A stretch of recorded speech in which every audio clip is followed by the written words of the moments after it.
Cyber fraud માટે account ખોલાવી kit અને સિમ કાર્ડ મોકલવાના રેકેટમાં ઉધના પોલીસે મૂળ ભાવનગરના યુવાનની ધરપકડ કરી 2 દિવસના રિમાન્ડ મેળવ્યા છે।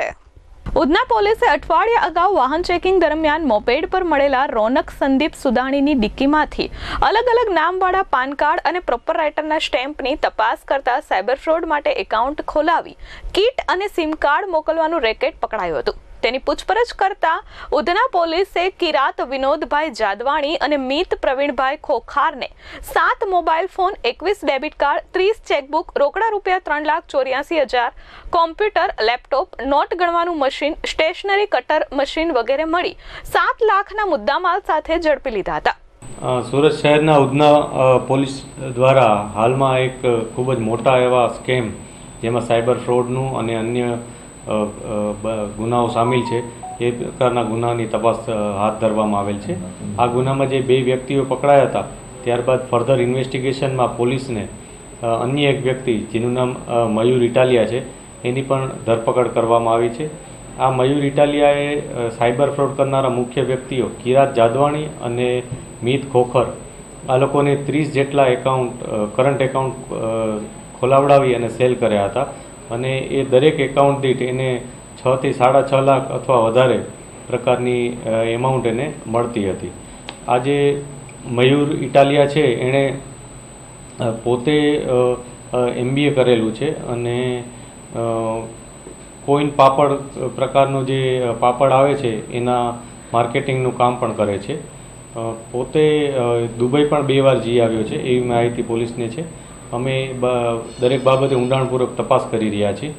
અત્યાર સુધી અમારી જે તપાસ છે એમાં આ સમગ્ર ઘટનામાં લગભગ 265 કરોડ જેટલી એમાઉન્ટનું કેલ્ક્યુલેશન અમારા સામે આવ્યું છે કે જેમાં એ લોકોએ જે સ્ક્રીનશોટ્સ અને એ લોકોના જે ટ્રાન્ઝેક્શનની ડિસ્કશન હોય એમાં અત્યાર સુધી 265 કરોડ એમાઉન્ટનું ટ્રાન્ઝેક્શન થયા હોવાનું પ્રાઇમરી અત્યારે જણાય છે અને એ 265 કરોડ દીઠ આ લોકોને કેટલું કમિશન મળ્યું એનું પણ અત્યારે તપાસ ચાલુ છે। સર, મયુર જે આરોપી છે 6 લાખ એ પોતે લેતો હતો, તો જે બેંક એકાઉન્ટ કીટ જેને ભાડે લેતો હતો તેને કેટલું કમિશન આપતો હતો?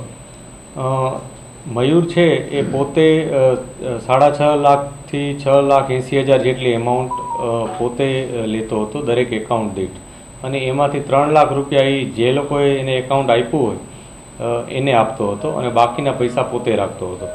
એ દરેક વખતે વેરી થતું રહેતું, ક્યારેક કોઈ કરંટ એકાઉન્ટમાં જો લિમિટ વધારે હોય તો એ પ્રકારે એને એમાઉન્ટમાં ફેરફાર થતી હતી, કોઈમાં લિમિટ ઓછી હોય તો એ પ્રકારે ફેરફાર થતું હતું।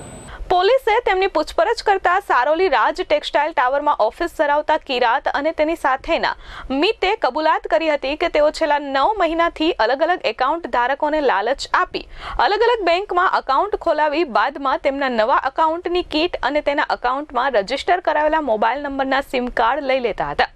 ત્યારબાદ તેઓ કીટ અને સિમ કાર્ડ દિવ્યેશ ચકાણી સાથે મળી દિલ્હીના વિનીત પ્રસાદને મોકલી આપતા હતા અને ત્યાંથી તેને સાયબર ફ્રોડ કરનારાઓને પહોંચાડતા હતા। આ જે કરંટ એકાઉન્ટ્સ છે એ અત્યારે જે અમને માહિતી છે એ મુજબ સાયબર ફ્રોડમાં વપરાતા હતા।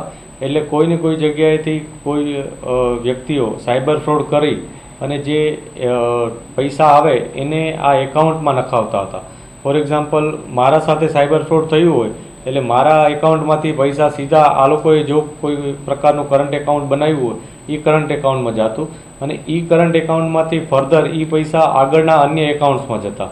એટલે આ એક વેબ જેવું છે, આખી એક જાળું છે કરોડિયાનું અને એને અમે એક પછી એક તપાસી રહ્યા છીએ। એકબીજા સાથે ઘણા બધા એકાઉન્ટ્સ જોડાયેલા પણ છે અને દરેક એકાઉન્ટ્સ 2 થી 3 દિવસ વધુમાં વધુ રહેતું હતું અને પછી બ્લોક થઈ જતું હતું અથવા એને એ લોકો યુઝ કરવાનું બંધ કરી દેતા હતા। અમુક એકાઉન્ટ્સમાં સાયબર ફ્રોડની ફરિયાદો પણ થઈ છે તો એની પણ તપાસ અત્યારે ચાલુ છે। મયુરે જે બેંક એકાઉન્ટ ભાડે લીધા છે કોઈ સગા સંબંધીના છે?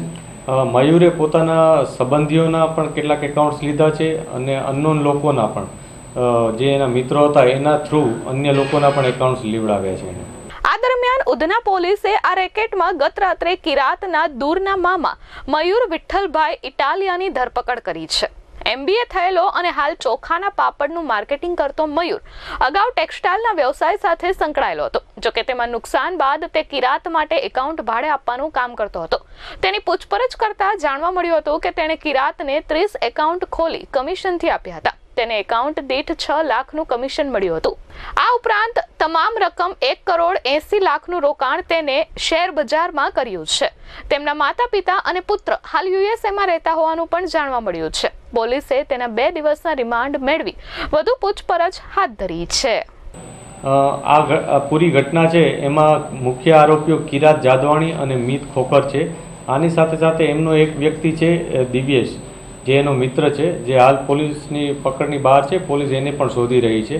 દિવ્યેશ ચક્રાણી કરીને જે વ્યક્તિ છે એ આ લોકોની સાથે જ આમાં જ જોડાયેલો હતો અને આ જ પ્રકારનું એનું કામ હતું કે સ્કેમમાં પૂરેપૂરું એ કામગીરી કરે અને એ પ્રકારે એને પણ એટલી જ એમાઉન્ટમાં કમિશન મળતું હતું. અત્યાર સુધી પોલીસના ધ્યાનમાં જે આવ્યું છે એમાં ટોટલ 194 એકાઉન્ટ્સ અમારા સામે આવ્યા છે કે જેમાં અમને એ લોકોના જે લેપટોપ કમ્પ્યુટર્સ એમાંથી અમને જે એક્સેલ શીટ્સ અને મળ્યું છે એમાં અત્યાર સુધીનું કાઉન્ટ 194 થાય છે.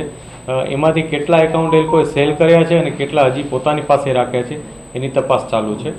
આ લોકો જે એકાઉન્ટ લેતા એ એકાઉન્ટની પાસબુક આ બધું જે પોતાની પાસે રાખતા અને જ્યારે એ એકાઉન્ટ યુઝ થઈ જાય ત્યારે એને ડિસ્ટ્રોય કરી દેતા. એના માટેનું શ્રેડર પણ એ લોકોએ વસાવેલું હતું અને જે એકાઉન્ટ યુઝ થતું એનું સિમ કાર્ડ એ લોકો પોતાની પાસે રાખતા અને બાકીની કીટ ઉપર આપી દેતા અને સિમ નંબર ઉપર આપી દેતા અને પોતાની પાસે એક મોબાઈલ એક્સ્ટ્રા રાખતા હતા. અને જ્યારેથી ઉપરથી કોલ આવે કે અત્યારે આ નંબરનો સિમ યુઝ કરો એટલે એ અન્ય એક મોબાઈલમાં એ સિમ યુઝ કરતા અને એમાંથી એ લોકો SMS ફોરવર્ડ કરાવી બારોબાર એ લોકોને જે વ્યક્તિ સાયબર ફ્રોડ કરે છે એને OTP મળી જાય એ પ્રકારનું આખું એક ટેકનોલોજીકલ સિસ્ટમ એ લોકોએ ડેવલપ કરી હતી અને એના આધારે જ એ લોકો ઘણા સમયથી કામ કરતા હોવા છતાં પકડાતા ન હતા. Bureau report S24 news, Surat.